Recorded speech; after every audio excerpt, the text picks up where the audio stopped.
Bonjour à tous et bienvenue sur la chaîne YouTube où on parle de pédocriminalité sans aucun tabou. N'hésitez pas, si vous souhaitez témoigner, envoyez vos témoignages directement par email et vous m'excuserez, j'ai la voix un petit peu enrouée aujourd'hui. Dans cette vidéo, donc la troisième vidéo sur le poids du secret, on va parler de la culpabilité. Alors j'avoue que c'était vraiment la vidéo que j'attendais le plus de tourner pour cette partie. La culpabilité. Alors il y en a plein qui vous diront mais pourquoi tu culpabilises et pourquoi tu as culpabilisé et pourquoi tu culpabiliseras encore et encore. Simplement parce que la société n'est pas faite pour ouvrir la parole des victimes encore aujourd'hui. Une victime quand elle parle, vous aurez forcément 50% des gens qui vont dire qu'elle l'a mérité, 50% des gens qui vont demander pourquoi vous ne parlez que maintenant, malgré les autres vidéos que j'ai faites, et 50% des gens qui vont dire c'est bien, elle s'est libérée, c'est bien. Mais vous n'aurez que 50% des gens qui vont dire ça. Les autres ne vont pas être aptes à écouter ce que vous dites. Ou alors, et ça c'est le pire, dans l'imaginaire collectif, finalement c'est pas si grave. À quel moment on se dit que quelqu'un qui subit des actes de pédocriminalité, ou de viol, ou de ce que vous voulez, c'est pas grave.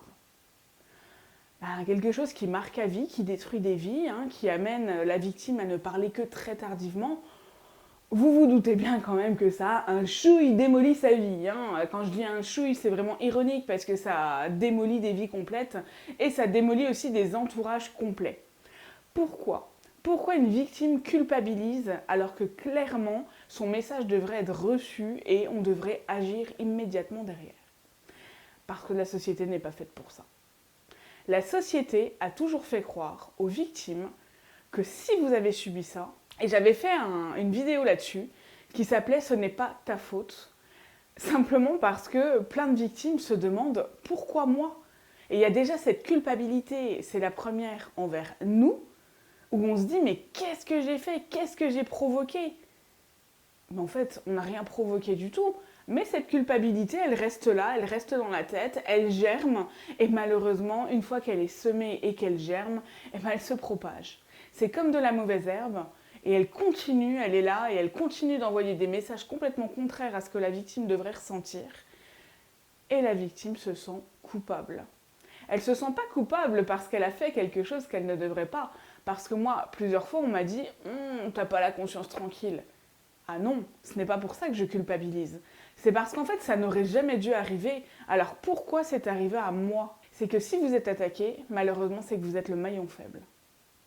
Il ne faut jamais être le maillon faible dans la vie, mais aller dire ça à un enfant, aller dire ça à une victime de viol, c'est simplement que vous vous êtes trouvé au mauvais endroit au mauvais moment et qu'à ce moment-là, vous étiez faible et que du coup, l'agresseur s'est précipité vers vous et sur vous.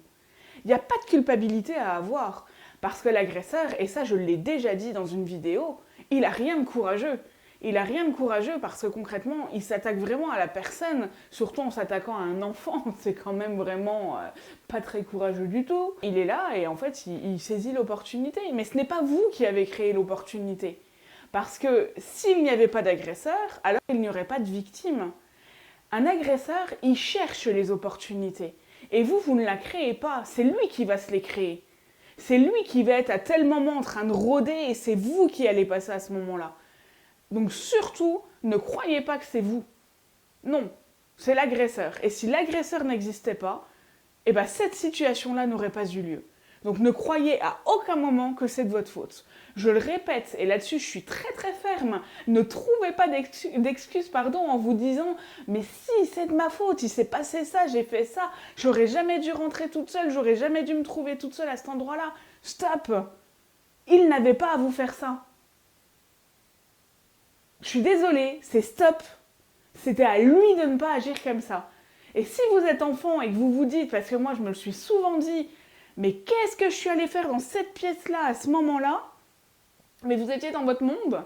Vous étiez dans votre monde en tant qu'enfant. Moi, des fois, j'étais en train de jouer à cache-cache et je m'en suis rendu compte seulement quand j'étais adulte, où je me demandais comment il faisait pour tout le temps être là et j'en parlais dans la vidéo de la semaine précédente, où je me disais, mais purée, j'étais tout le temps avec lui. Non, c'est lui qui me suivait, c'est pas la même chose.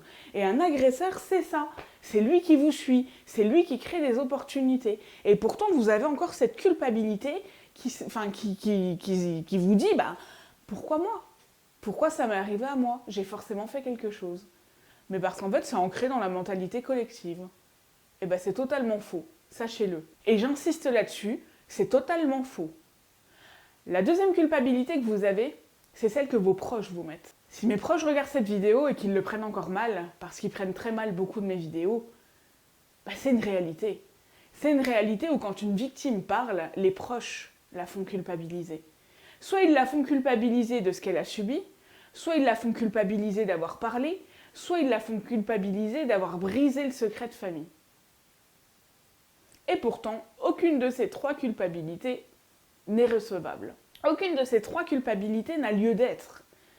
À aucun moment, la victime, si elle rompt le secret et que elle est en conflit de loyauté, comme je l'expliquais, mais c'est quand même que ça l'a tellement travaillé et qu'elle en a tellement souffert qu'elle a eu besoin de se libérer et qu'elle a eu besoin de parler.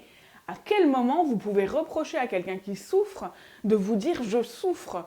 Et si vous ne faites rien pour la personne, à quel moment vous reprochez à cette personne d'aller voir quelqu'un d'autre pour lui dire « je souffre ». Je souffre parce qu'on m'a fait ça, je souffre, j'ai besoin d'aide. À quel moment vous pouvez reprocher à quelqu'un d'aller demander de l'aide? Moi, je sais que quand j'ai demandé de l'aide, c'était que j'étais au bout du rouleau et j'étais au bord de faire une grosse bêtise. On sait tous de quelle bêtise je parle, et cette bêtise-là, je l'avais déjà essayée plusieurs fois, et plusieurs fois, elle avait failli réussir. Donc, c'était pas une plaisanterie. Alors, à quel moment on peut reprocher à la victime d'ouvrir sa bouche? Je vous laisse vraiment penser à tout ça. Et si vous êtes victime et que vous passez par cette vidéo, aucune de ces deux culpabilités n'est justifiée ou justifiable. Prenez-le vraiment en compte. J'en ai souffert pendant des années. Et si moi, j'avais eu quelqu'un pour me le dire, et quelqu'un pour me dire « Non mais stop, c'est pas de ta faute, stop, arrête de penser à tout ça ». Même au procès, moi j'en ai culpabilisé de voir ma famille mais divisée en deux, éclatée. Et maintenant je me rends compte que stop, il fallait vraiment que je me concentre sur ma guérison et pas sur la culpabilité. Faites ça et vous allez gagner des années. Je vous dis à bientôt et merci beaucoup pour votre soutien.